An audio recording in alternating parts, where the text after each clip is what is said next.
हर हर महादेव। हम महाशिवरात्रि को शंकर पार्वती के विवाह के दिन के रूप में मनाते हैं और ज्यादातर लोग सिर्फ ये एक ही बात जानते हैं, लेकिन इसके अलावा महाशिवरात्रि के और भी अद्भुत रहस्य है जिसे केवल कुछ ही लोग जानते हैं। दोस्तों, शिवरात्रि शब्द में शिव के साथ रात को जोड़ा गया है, क्योंकि शिव अज्ञान से भरी अंधेरी रात्रि में इस सृष्टि पर आते हैं और संसार में फिर से शांति, प्रेम और पवित्रता का भाव जगाते हैं। इसीलिए इसे शिवरात्रि कहा जाता है। इस पर्व से जुड़ी कई सारी अलग अलग पौराणिक कथाएं प्रचलित है। तो आज के इस वीडियो में हम महाशिवरात्रि के महत्व से जुड़े कुछ अद्भुत रहस्यों को बताने की कोशिश करेंगे, इसीलिए इसे अंत तक जरूर देखना। तो फैक्ट हाउस के इस वीडियो में आपका दिल से स्वागत है।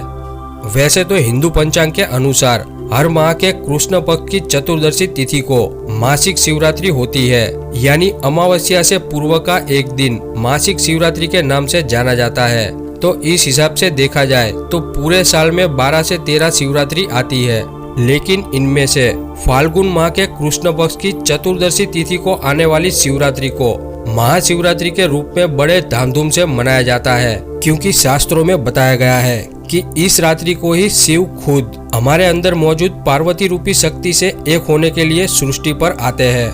इसीलिए इस महाशिवरात्रि को सच्चे मन से शिव की पूजा अर्चना और ध्यान करने से व्यक्ति का जीवन अद्भुत आध्यात्मिक ऊर्जा से भर जाता है, यानी वो अपने अंदर एक दिव्य ऊर्जा का अनुभव करता है। इससे व्यक्ति को मोक्ष का वरदान मिलता है और शिव का आशीर्वाद हमेशा उस पर बना रहता है।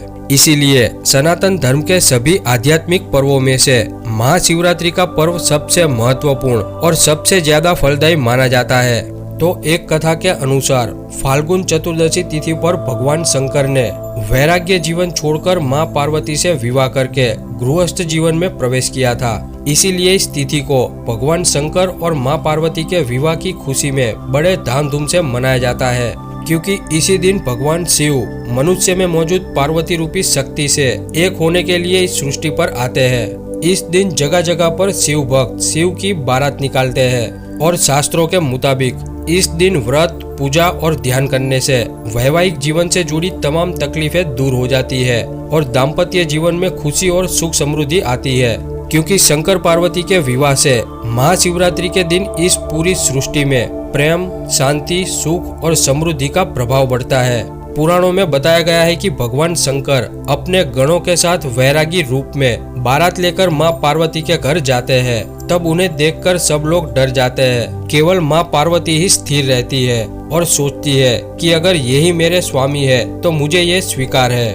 और इतने में ही भगवान शंकर इस सृष्टि के सबसे सुंदर स्वरूप में बदल जाते हैं और भगवान शंकर के इस रूप को चंद्रशेखर कहा गया है। और फिर शंकर पार्वती का विवाह होता है और इसी दिन को महाशिवरात्रि के रूप में मनाया जाता है। इससे हमें यह समझना है कि यहाँ माँ पार्वती यानी हमारे अंदर की शक्ति, तो आपके अंदर जो भी डर है, जो आपको अंदर से परेशान कर रहा है, आपको तकलीफ दे रहा है, वो और कुछ नहीं बल्कि यह भगवान शंकर की बारात है, जो दिखने में काफी डरावनी लगती है। लेकिन अगर आप माँ पार्वती की तरह उसी पल आपके डर, तकलीफें और परेशानियों का स्वीकार कर लेते हो, तो यही तकलीफें और डर आपके जीवन में चंद्रशेखर का रूप लेकर आपकी हिम्मत बन सकती है, यानी आपकी सारी तकलीफें आपके लिए जिंदगी में आगे बढ़ने का जरिया बन सकती है। तो हमेशा तकलीफों से डरो मत और उसका स्वीकार करो।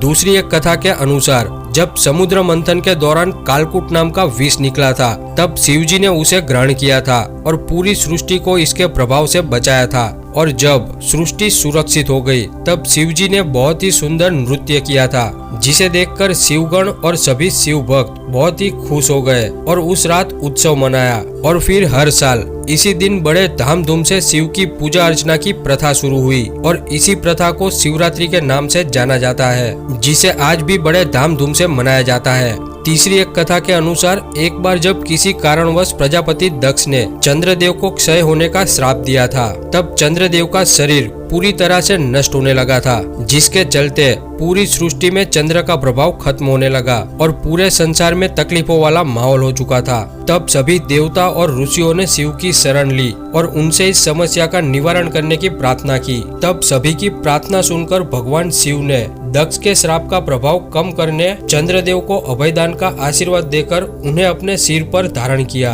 और कहा कि दक्ष के श्राप के प्रभाव के कारण हर महीने के 15 दिन आपका क्षय होगा और आपका आकार प्रतिदिन छोटा होता जाएगा, लेकिन मेरे अभयदान के कारण फिर से 15 दिन में आपका आकार प्रतिदिन बढ़ता जाएगा और आप पुनः आपके वास्तविक आकार में आ जाएंगे और ये चक्र ऐसे ही सृष्टि के अंत तक चलता रहेगा। तो इसीलिए हर मास में 15 दिन बाद अमावस और उसके 15 दिन बाद पूर्णिमा होती है। तो चंद्रदेव को अभयदान का वरदान मिलने के कारण सभी देवता और ऋषियों ने उस रात भव्य उत्सव मनाकर शिव की पूजा अर्चना की। तब उस रात को भगवान विष्णु ने शिवरात्रि का नाम दिया और चंद्रदेव ने उसी स्थान पर भगवान शिव का एक भव्य मंदिर बनवाया, जिसे ब्रह्मा जी ने सोमनाथ का नाम दिया, जो कि गुजरात में स्थित है और सालों से पूरे विश्व में प्रसिद्ध है। चौथी एक कथा के अनुसार जब इस सृष्टि का निर्माण नहीं हुआ था तब केवल चारों तरफ अंधकार ही था, यानी सब कुछ शून्य था। तब केवल परब्रह्म सदाशिव ही थे, जिन्हें आदि, अनंत, निर्गुण, निर्विकार और निराकार कहा गया है। तो सृष्टि की शुरुआत करने हेतु वे अपने निराकार तत्व से एक साकार स्वरूप में स्वयंभू प्रकट हुए और उसी दिन को महाशिवरात्रि के रूप में मनाया जाता है। इसी बात से जुड़ी एक और कथा ये है कि जब भगवान विष्णु और ब्रह्मा जी के बीच में श्रेष्ठता को लेकर बहस हो रही थी, तब उन दोनों के बीच में एक तेज प्रकाश रूपी स्तंभ प्रकट हुआ, जिसका ना ही कोई आरंभ था और ना ही अंत। तब अंदर से आवाज आई कि पुत्रों, तुम दोनों मुझसे ही उत्पन्न हुए हो। फिर उस स्तंभ से परब्रह्म सदाशिव स्वयंभू शिव के रूप में प्रकट हुए और इसी स्तंभ को शिवलिंग कहा जाता है और स्वयंभू शिव के प्रकट होने की इसी घटना को महाशिवरात्रि के रूप में मनाया जाता है।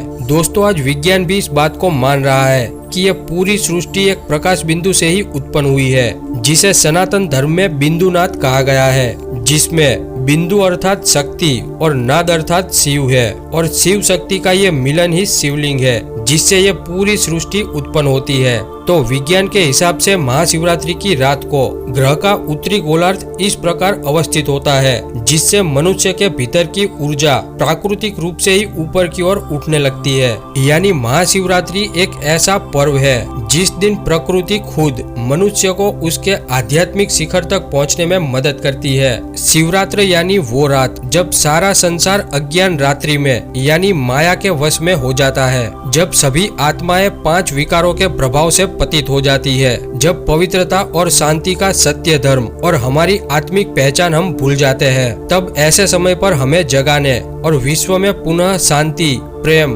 करुणा और सत्य धर्म स्थापित करने स्वयं परब्रह्म सदाशिव अपने निराकार और अनंत अरूप तत्व से स्वयंभू शिव के रूप में एक साकार स्वरूप धारण करके सृष्टि का कल्याण करते हैं। इसीलिए इस रात्रि को शिवरात्रि कहा जाता है। और एक बात ये भी है कि इसी दिन 12 ज्योतिर्लिंग प्रकट हुए थे, जिसकी खुशी में भी महाशिवरात्रि मनाई जाती है। इस दिन देश के सभी ज्योतिर्लिंग और शिवालयों में शिव भक्त की भारी भीड़ रहती है, जहां दूध से बनी भांग को प्रसाद के रूप में बांटा जाता है, क्योंकि भगवान शिव को भांग बहुत ही प्रिय है। इस रात को जागरण करने का बड़ा ही महात्म्य है, क्योंकि शास्त्रों के मुताबिक इस रात को जागरण करने से व्यक्ति के अंदर की ऊर्जा अपने आप ही ऊपर उठने लगती है। तो इस रात हमें एक जगह बैठकर हमारी रीढ़ की हड्डी को सीधा रख के शिव का ध्यान करना होता है, क्योंकि हमारे शरीर की ऊर्जा को ऊपर उठने के लिए रीढ़ की हड्डी का सीधा होना अति आवश्यक है। यानी इस रात ध्यान करने से हमें साल के अन्य दिनों के मुकाबले